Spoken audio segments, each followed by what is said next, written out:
Les grands entretiens de Storia Voce.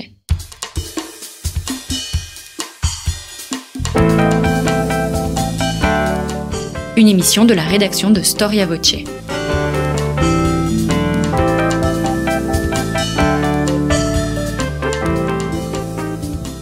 On retrouve Marie-Gwen Carichon. Chers auditeurs, bonjour et bienvenue sur Storia Voce pour une nouvelle émission de nos grands entretiens. Un trait particulier de l'esprit russe est une absence de notion de limite. Il est probable que la vaste étendue de notre pays s'est imprimée dans notre cerveau. C'est ainsi que le philosophe Boris Tchitcherin décrit l'esprit russe. En effet, on parle souvent de cet esprit russe, de cette âme russe, de cette âme slave, mais comment le définir, comment la définir et finalement peut-on vraiment définir l'esprit russe ? Pour cela, nous avons l'histoire. Car chez les Russes, l'histoire est un fondement très fort de l'identité. Elle fait partie de la culture. Comment ne pas comprendre alors les événements de cet incroyable pays, de cette fascinante structure politique à l'aune de l'immensité que décrit Boris Tchitcherin ? Comment écrire également les histoires de ces peuples qui habitent en Russie en une seule histoire russe ? Qu'est-ce donc qui les réunit ? Nous recevons aujourd'hui au micro de Storia Voce Jean-Pierre Arignon qui va répondre à toutes nos questions sur cette identité russe et sur l'histoire de la Russie. Bonjour Jean-Pierre Arignon. Bonjour madame. Merci d'avoir répondu à notre invitation. Vous êtes un grand spécialiste de l'histoire de la Russie et vous nous offrez avec l'édition de l'ouvrage au titre Une histoire de la Russie, publié chez Perrin, le fruit, la synthèse de 50 années de travail. L'histoire de la Russie est riche, trop riche malheureusement pour pouvoir tout évoquer en seulement 45 minutes. Aujourd'hui, j'aimerais qu'on insiste sur la fondation de la Russie et sur quelques grands personnages qui l'ont compris, qui lui ont impulsé cette âme. Avant d'entamer l'histoire de ces grands personnages, j'aimerais qu'on commence par parler de la géographie russe. Qu'est-ce que la Russie en termes géographiques et en termes démographiques ? Alors en termes géographiques, la Russie est assez facile à comprendre. C'est un vaste amphithéâtre complètement ouvert sur les mers froides, sur l'Arctique, et dont les montagnes se trouvent, elles, à la périphérie, tout au sud. Ce qui fait que c'est un pays qui a une sorte, en cela, d'unité climatologique, une unité assez visible. Le deuxième point à retenir, c'est que la Russie, aujourd'hui, c'est 11 fuseaux horaires. Ça n'a pas toujours été ça. C'est le résultat des différentes conquêtes et des différents siècles. Mais disons qu'aujourd'hui, c'est 11 fuseaux horaires qui rythment la Russie. Alors le président Medvedev a réduit le nombre de fuseaux horaires pour des raisons politiques de 11 à 5, mais la vastitude est une des données fondamentales de la Russie. Et ça, il faut en tenir compte. Le deuxième élément, pour ce qui est de la géographie, la Russie, c'est le pays des forêts et des fleuves. Pays des forêts, c'est une vastitude de forêts. Forêts multiples, forêts nombreuses, forêts accueillantes, forêts protectrices. À la différence de la forêt telle que nous l'apercevons souvent en Occident. Pour les Russes, la forêt les a protégés des Mongols. Elle les a protégés de toutes les menaces qu'ils ont eues. C'est dans la forêt qu'ils se réfugiaient. Et ils ont une attitude très protectrice vis-à-vis de cette forêt. Et l'autre grand problème, l'autre grand trait géographique, ce sont les fleuves. La Russie est le pays des fleuves immenses.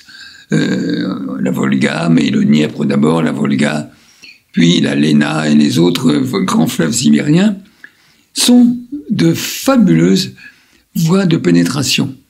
Et toute l'occupation primitive de la Russie par les peuples slaves, à partir en gros des 5e, 7e siècles, se fait comment ? Il se fait sur les fleuves.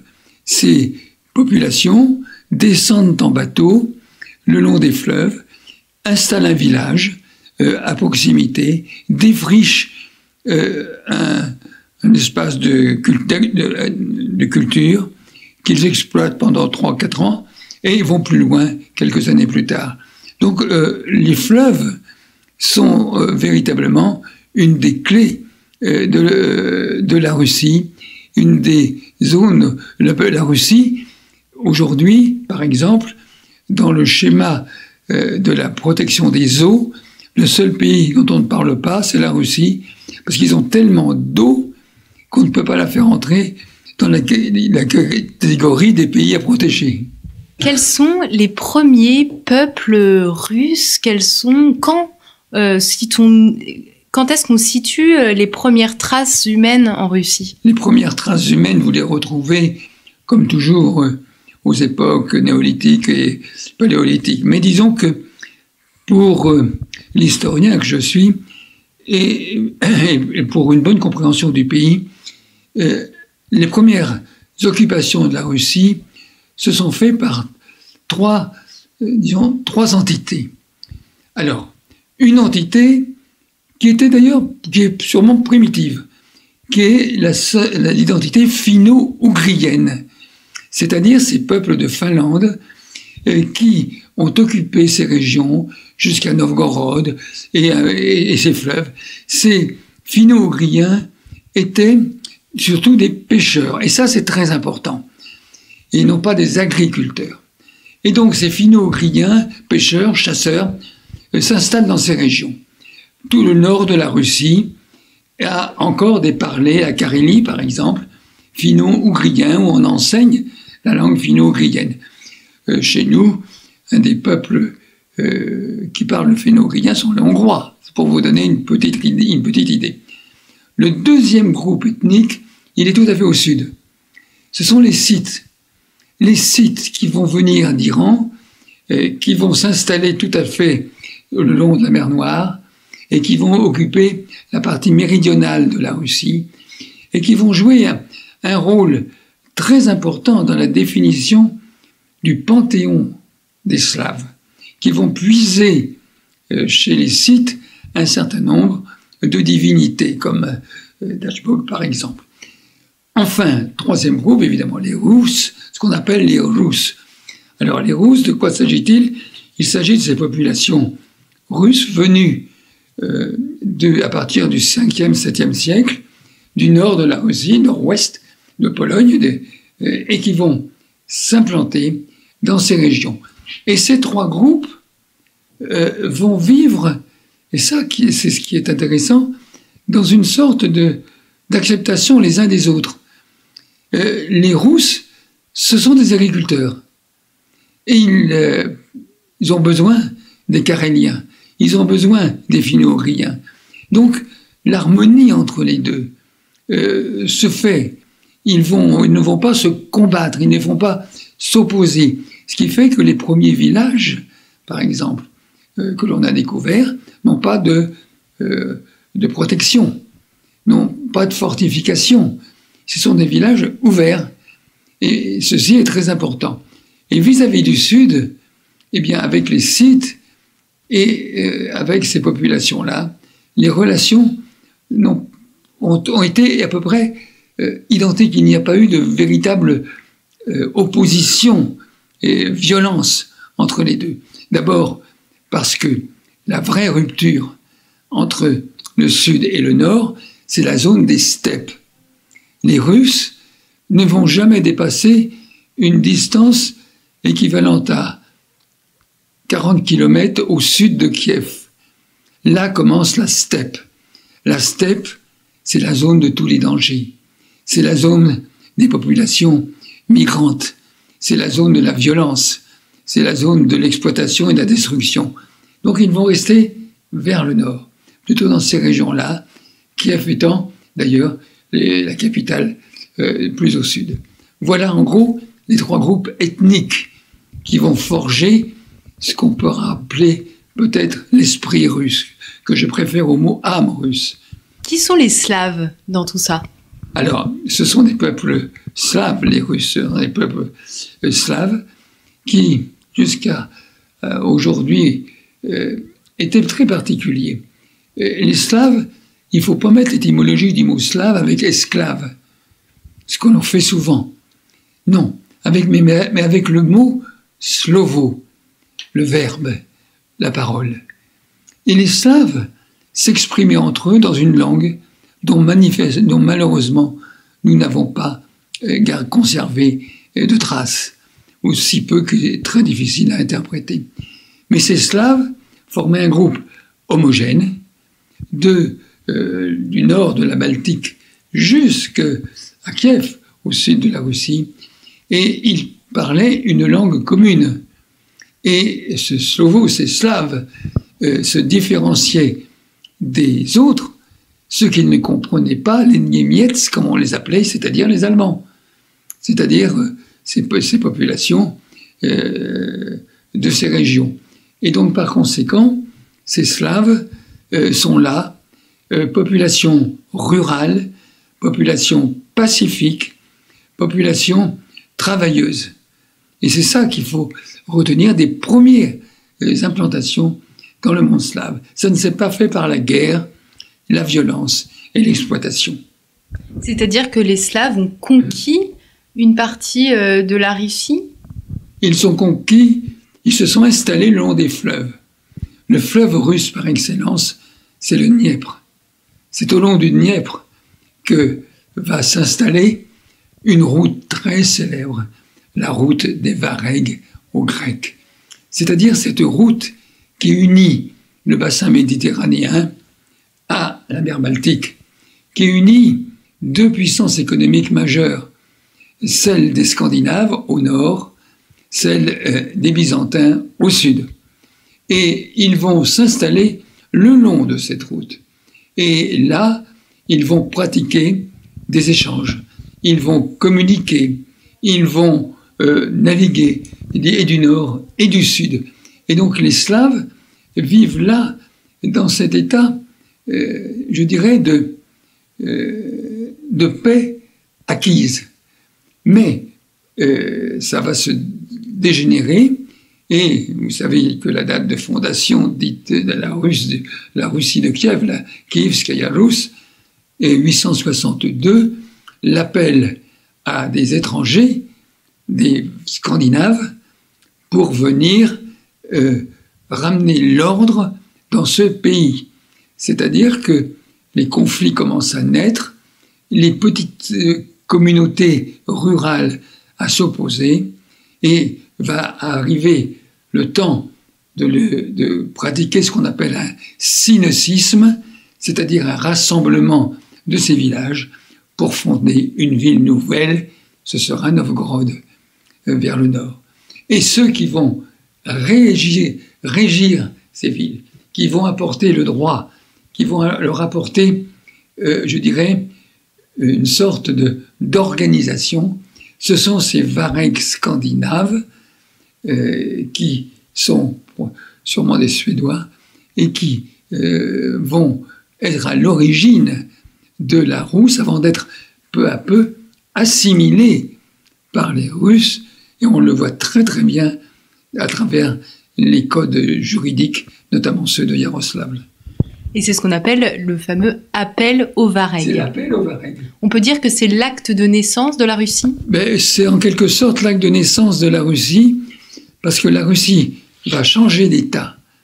La Russie est désormais perçue comme une entité. Ces Varegs viennent pour faire du commerce, pour faire des échanges. Ils vont certainement multiplier les trafics le long du Dniepr. Et c'est d'ailleurs c'est eux qui, en descendant vers le sud, vont aboutir à la fondation de Kiev.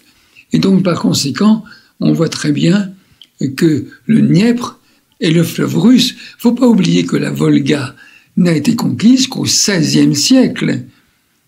Et donc, le fleuve russe, par excellence, à l'origine, c'est le Dniepr.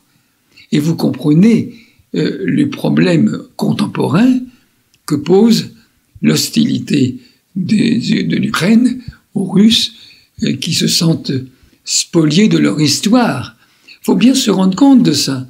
au point de vue sensibilité, c'est très très important. C'est comme si nous, on nous disait, bien, Reims doit faire partie d'un Reich allemand. Oui, vous nous dites que la fondation de la Russie, en fait, elle est en Ukraine. Oui, alors, la fondation de la Russie, je dirais, est pas encore en Ukraine. Car le mot Ukraine n'existe pas. On ne sait pas ce que c'est. Le mot apparaît beaucoup plus tardivement, au XIIIe siècle. Alors, il se situe dans un espace de Slaves qui est homogène depuis Novgorod jusqu'à Kiev, tout au long de cet espace vital que constitue le fleuve Dniepr. Mais il n'y a pas de séparation étatique. Il n'y a pas de différence linguistique. Les Slaves de Kiev et les Slaves de Novgorod, ou les Slaves un peu plus tard de Moscou, sont les mêmes. Quelle est la première dynastie russe? Alors, la première dynastie russe va venir avec l'appel au Varennes. C'est ce qu'on appelle les Rourikides. Rurik Ier va venir, et c'est le fondateur de la dynastie des Rourikides. Il règne de 861 à 874, et il va jeter les bases d'une dynastie qui va perdurer, vous le savez comme moi, jusqu'au XVIe siècle, c'est-à-dire jusqu'à la mort du fils de Ivan le Terrible. Donc il n'y a que deux dynasties en Russie, hein, les Rourikides et les Romanov. Alors nos Rourikides, ils s'installent, ils établissent un pouvoir en Russie, et un pouvoir assez particulier, car le droit, figurez-vous, qu'ils mettent en place, c'est un droit des Lombards, un droit germanique, qui fait que quand le prince meurt, c'est pas son fils qui lui succède, mais son frère. Et c'est une particularité qu'avaient les Lombards en Italie de l'autre côté. Donc vous voyez, fortement marqué par cet apport des Scandinaves, la Russie va se construire. Elle va se construire en se développant autour de ses capitales, autour de son marché, c'est-à-dire la route des Varennes-Grecs, et de sa puissance et de son travail agricole. Elle exporte beaucoup, hein. Elle exporte des céréales en très grand nombre, et pas d'esclaves. Oui. Il n'y a pas d'esclaves en Russie au IXe siècle. Ils viendront beaucoup plus tard. Donc vous voyez, c'est un pays dont l'évolution est très différente de la nôtre. Alors ces Scandinaves vont être assimilés petit à petit par les Slaves. Ils vont être assimilés, et on le voit dans les premiers, plus anciens textes de droit que l'on connaisse, quand il y a un conflit entre un Scandinave et un Russe, le Scandinave doit fournir un témoin, le Russe doit en fournir 5. Mais quelques décennies plus tard, chacun doit fournir le même nombre de témoins. C'est-à-dire que l'assimilation se fait. Et notamment sous les règnes grandioses de Vladimir le Grand, Vladimir le Sage, le Beau Soleil comme on l'appelle, qui lui règne de 980 à 1015, et surtout de son fils Yaroslav Moudry, Yaroslav le Sage, qui lui règne de 1017 à 1054. Donc là, vous avez la grande montée en puissance de la Russe, qui est devenue désormais un État, et pas n'importe quel État, un État qui va entrer dans la communauté des États chrétiens du monde. Quand la Russie devient-elle un État chrétien, et pourquoi choisit-elle finalement cette religion? Pour cette question, elle se baptise, la Russie, en 988. Elle est baptisée. Alors pourquoi choisit-elle le christianisme byzantin? Alors, dans le récit de la chronique des temps passés, il y a ce qu'on appelle les ambassades. Alors, la légende, alors c'est un écrit plus tardif, qui date du XIIe, XIIIe siècle, c'est un écrit qui dit que Vladimir, le prince, voulait s'informer sur les religions. Alors, les réponses sont venues assez vite. Il a envoyé ses boyards à Rome, et pendant l'office célébré à Rome, ils se sont endormis. Donc, ils estiment qu'on ne peut pas conseiller à leur prince de se convertir à une religion dont la liturgie a pour principale vertu d'endormir les participants. Alors, partant de là, ils vont s'en aller. Voir ce qui était offert sur le marché, il y avait le judaïsme. Alors, les voilà partis avec des rabbins qui leur expliquent le judaïsme ce qu'il est. Mais au moment ils vont refuser le judaïsme parce qu'ils refusent la pratique judaïque de la circoncision. La circoncision. Merci. De la circoncision. Et on nous dit qu'ils sont partis en courant. Alors, de l'autre côté, il reste pas un troisième groupe, les musulmans. Et donc, il y en avait des musulmans à cette époque-là, notamment les Khazars.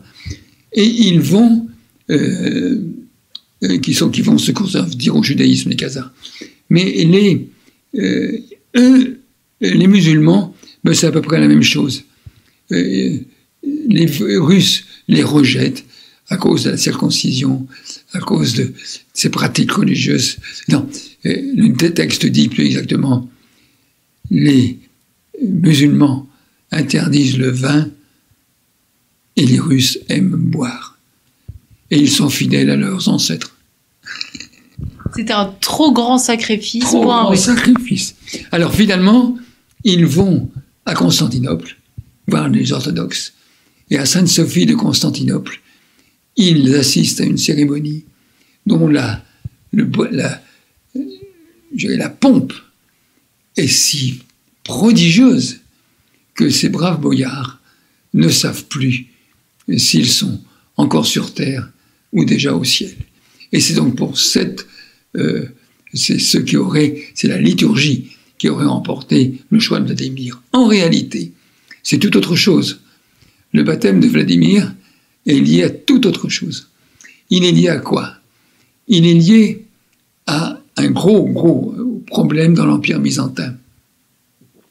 Les deux frères, Basile II et Constantin VIII, Basile II et Constantin VIII sont en grande difficulté. Toutes les troupes byzantines se sont levées contre cette dynastie impériale des Macédoniens. Et ils sont assiégés dans leur propre ville de Constantinople. Et alors, Basile II va arguer et va se servir des célèbres traités de commerce conclus entre Byzance et la Russie pour demander de l'aide militaire aux Russes pour qu'ils viennent les aider à garder leur pouvoir. Et ils envoient un archevêque, il va recevoir Vladimir une onction baptismale, prima chrismatio, à Kiev, mais il met ses conditions pour le baptême. Il met ses conditions pour envoyer ses troupes. Ces conditions sont simples, mais terribles. Il exige que les deux frères envoient leur sœur, Anne, comme épouse au prince russe. Donc elle ne peut épouser qu'un prince chrétien. Donc ils envoient, ce qui est interdit par le droit byzantin, mais vu les circonstances, on s'assoit sur le droit. Et ils vont finir par accepter d'envoyer leur sœur en Russie, à Kherson en particulier, là où va avoir lieu d'abord le baptême, puis ensuite le mariage, puis ensuite tout le monde va remonter vers Kiev où aura lieu le baptême du peuple dans le Dniepr. Mais donc c'est une raison politique. Par ce geste-là, les Russes entraient dans la communauté des États chrétiens du monde. Elle devenait une puissance chrétienne, ce qui était évidemment, lui, un palier qu'elle venait de franchir, puissance chrétienne, qui va profiter de cette reconnaissance tout au long du règne de Yaroslav Moudry, qui, vous le savez, a donné une de ses filles au roi de France, Anne de Kiev, qui a épousé Henri de France. Donc vous voyez que c'était très important. La Russie, à ce moment-là, fait partie des États chrétiens de l'Occident, à part entière. Et donc c'était ces jeux politiques qu'a conduit Vladimir, et qui, vous le comprenez, est extrêmement important pour la Russie, parce que la Russie va se considérer à partir de là comme la fille aînée de Constantinople. C'est le seul État slave qui ne va pas usurper le titre impérial ou le titre patriarcal pour ses ecclésiastiques. Ils ne prendront le titre impérial, le titre de tsar, si vous voulez, qu'après la chute de Constantinople en 1453 et avec Ivan le Terrible, et après beaucoup d'hésitations.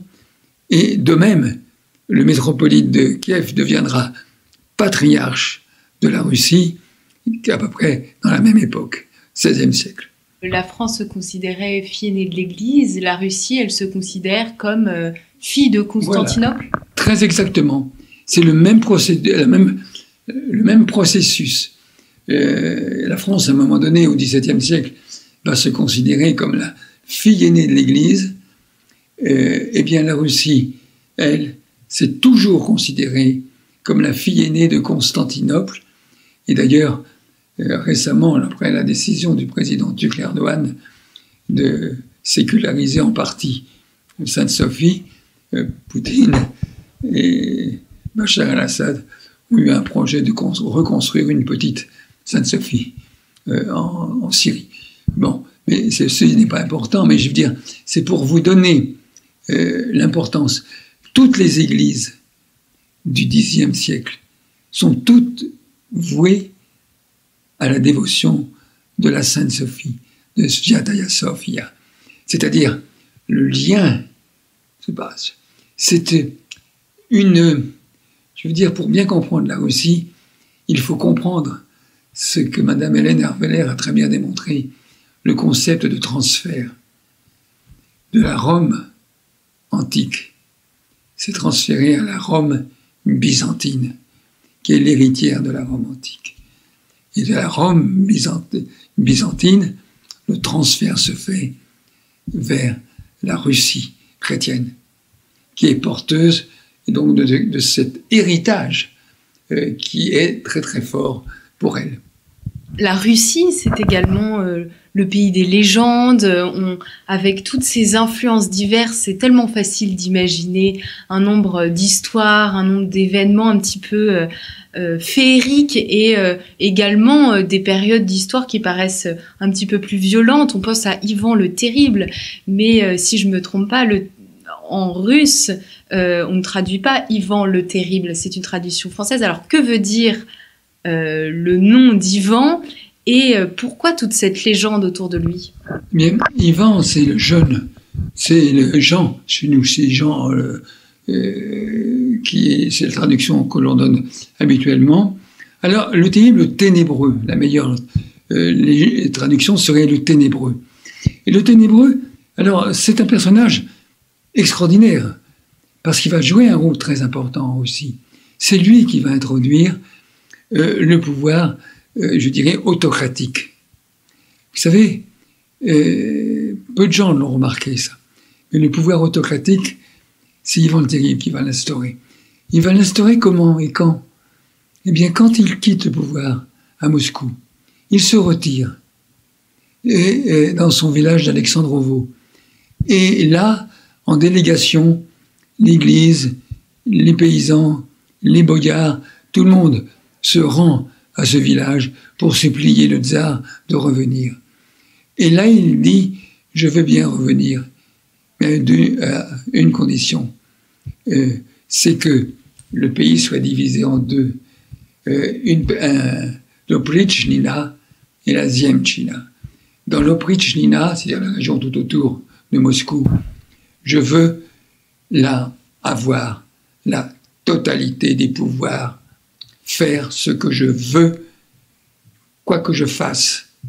Et c'est dans cette région que ces cavaliers terribles, tout de noir vêtus, des têtes de chiens accrochées à leur monture et un balai derrière eux, vont massacrer un très grand nombre de populations, et notamment les boyards.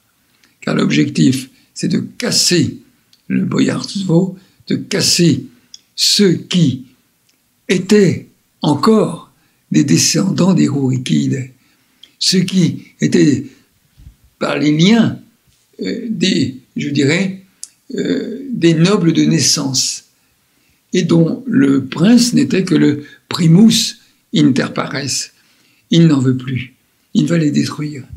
Et il va les enlever, les chasser de cette région où ils avaient leurs biens, leurs terres, les pousser vers les bordures de la Russie, où ils n'ont plus d'appui social, n'ont plus de paysans, n'ont plus de revenus, et donc ils vont disparaître.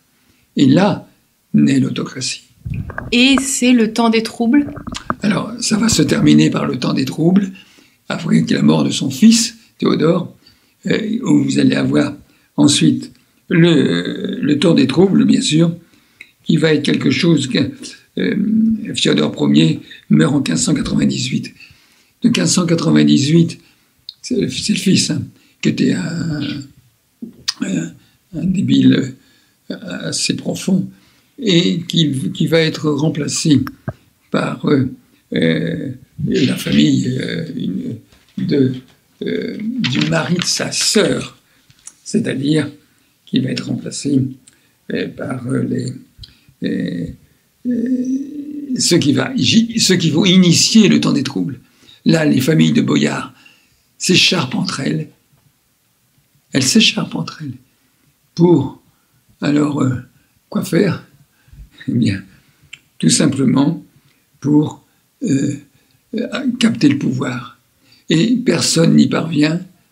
Les uns et les autres échouent dans leur velléité du temps des troubles. Mais ce temps des troubles s'achève par un mouvement dont il faut mesurer l'importance. Il est parti d'abord de la province, de Yaroslav et de Nijni Novgorod, où une sorte d'armée s'est mise en place. Une armée populaire, payée par les marchands qui ont battu monnaie à Yaroslav et qui vont entreprendre la reconquête pour bouter hors de Russie les Polonais qui étaient installés sur le trône de Moscou. Et donc, ça va s'achever, tout ça, évidemment, avec l'arrivée des princes qui vont gouverner désormais Michel Romanov, c'est-à-dire la dynastie des Romanov. Et au XVIIe siècle, il y a au XVIIe, XVIIIe siècle, et notamment avec Pierre le Grand et Catherine II, il y a un désir de la Russie de s'ouvrir encore plus vers l'Europe. Pourquoi? Alors, Pierre le Grand, d'abord, est un personnage un petit peu atypique. Il est sous la tutelle de sa demi-sœur pendant un certain temps, Sophie, avant qu'il ne s'en débarrasse. Après la révolte des Streltsy, il va éliminer sa sœur qu'il va envoyer au couvent de Novodevitchi. Et Pierre le Grand est fasciné par la marine, il est fasciné par les bateaux, par l'ouverture. Or, il faut bien comprendre comment c'est venu. L'Occident, il ne l'a pas perçu comme ça. Il l'a perçu comment? Mais il l'a perçu dans les banlieues, notamment de Moscou, ou aux alentours de ces châteaux, où il vivait très souvent avec des étrangers qui étaient installés là. Et là, petit à petit, il s'est aperçu que ces gens-là avaient des connaissances de navigation, savaient construire des bateaux qui étaient exceptionnels, et alimentait le commerce de la Russie et faisait la richesse du pays. Partant de là, il a voulu voir ce qu'était cette Europe, cet Occident.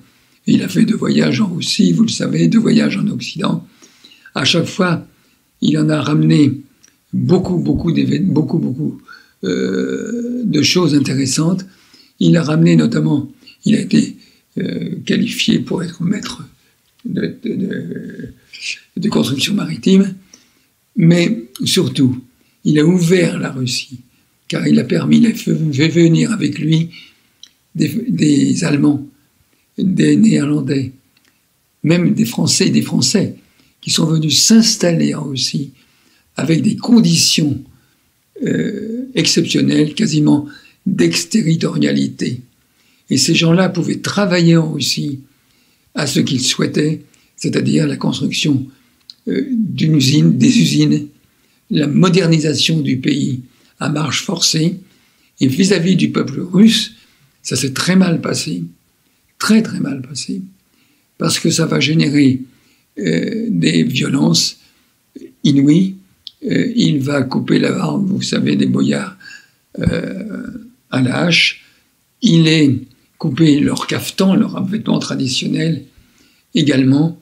Et on voit qu'il est en train de se construire autour de lui une autre noblesse, mais une noblesse de service.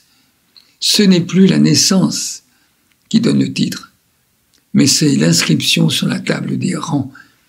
Et donc cette inscription fait que tous ceux qui sont nobles sont en fait inscrits sur la table des rangs, à titre personnel ou à titre héréditaire, en fonction des étapes que l'on peut gravir. Et donc il crée ainsi une nouvelle noblesse totalement dévouée à son service. Et ce service était lequel? Le service militaire. Dans la grande guerre du Nord qu'il mène contre la Suède, évidemment, en reprenant tout simplement ce que voulait faire et où il avait échoué Ivan le Terrible. Il y a une continuité phénoménale entre Ivan le Terrible et Pierre le Grand. 2 personnalités radicalement différentes, mais 2 visions politiques qui sont concordantes. Et après la Révolution française, un grand nombre de nobles français se rendent en Russie et vont probablement influencer aussi la politique russe. Comment les Russes perçoivent-ils cet événement? Comment l'interprètent-ils et essayent-ils d'adapter un petit peu cet esprit des Lumières à leur propre fonctionnement politique et social? Alors, l'esprit des Lumières est entré en Russie bien avant la Révolution, avec Catherine II, lorsqu'elle entreprend de vouloir rédiger une sorte de constitution qui donnait à la Russie une transformation, une évolution vers ce que connaissait un peu la France. Malheureusement, cette démarche est vite abandonnée. Elle est vite abandonnée et Catherine II va se rattacher, au contraire, à un pouvoir extrêmement autoritaire. Et elle va gagner. Alors la France est détestée par Catherine II, surtout après l'exécution de Louis XVI. En 1796, quand elle meurt, elle voulait éradiquer le nom de France des manuels de géographie. C'est pour vous dire combien elle était hostile à l'idéologie française, à l'idéologie républicaine qui était dévolue. Et donc, elle prend, dès lors, on peut dire que la Russie commence à prendre sa place du grand État oriental qui va imposer sa paix, le traité de Vienne, à l'Occident et à l'Europe. Et cela, l'Europe l'a très mal supporté et il va y avoir des guerres qui vont affronter désormais la Russie aux Européens. Il nous reste un petit peu de temps. J'aimerais qu'on évoque surtout la révolution russe. Comment elle émerge? On a l'habitude d'imaginer le marxisme, le communisme comme l'idéologie qui veut un monde nouveau, un homme nouveau. Et ce que vous nous dites depuis le début, c'est que les Russes sont sans cesse préoccupés à faire... à se construire à partir de leur histoire, de leur culture, des différentes influences. Et là, le marxisme éclot en leur disant maintenant, on ne lit plus, maintenant on ne se cultive plus et on ne prie plus. Comment s'est passée en fait cette révolution? Alors la révolution russe est une révolution qui se fait en plusieurs étapes. 1905 d'abord, 1917 ensuite. Puis il y a eu la République russe de août 1917 à janvier 1918, avant que Lénine ne chasse l'Assemblée constituante, qui devait donner la première constitution républicaine à la Russie. Il ne chasse ses députés à coups de baïonnette et instaure la dictature du prolétariat. Alors, comment les Russes ont vécu ces passages-là, ces temps-là? D'abord, la Révolution. La Révolution, c'est un vaste mouvement qui, dès les années 1917, début de l'année 1917, et même antérieurement, entre 1905 et 1917, agitait le pays. Le pays ne supportait plus de ce pouvoir extrêmement autoritaire qui était celui de l'empereur, et notamment de Nicolas II, qui a maintenu très longtemps son attachement au pouvoir seul. Et cela va contribuer à le couper. D'abord, des forces populaires. Ces forces populaires, vous direz, mais d'où elles viennent? Puisque elles viennent de la libération du servage en 1862. Lorsqu'on va libérer le servage, libérer les serfs vont partir. Et ils n'ont plus de travail, ils n'ont pas de terre, on ne leur a pas donné les moyens d'acheter la terre, et donc il faut vivre, et ils vont constituer un lumpenprolétariat dans les grandes villes, où les attendent une bourgeoisie qui va les pressurer d'une façon épouvantable, et créant ainsi la base d'un terreau qui va permettre aux idéaux marxistes de trouver dans cette masse populaire des gens qui vont se rattacher à eux. Le deuxième élément, pour bien comprendre la révolution russe, et ça va donner les soviets, les soviets de Pétersbourg, c'est ça, c'est eux-là qui sont là.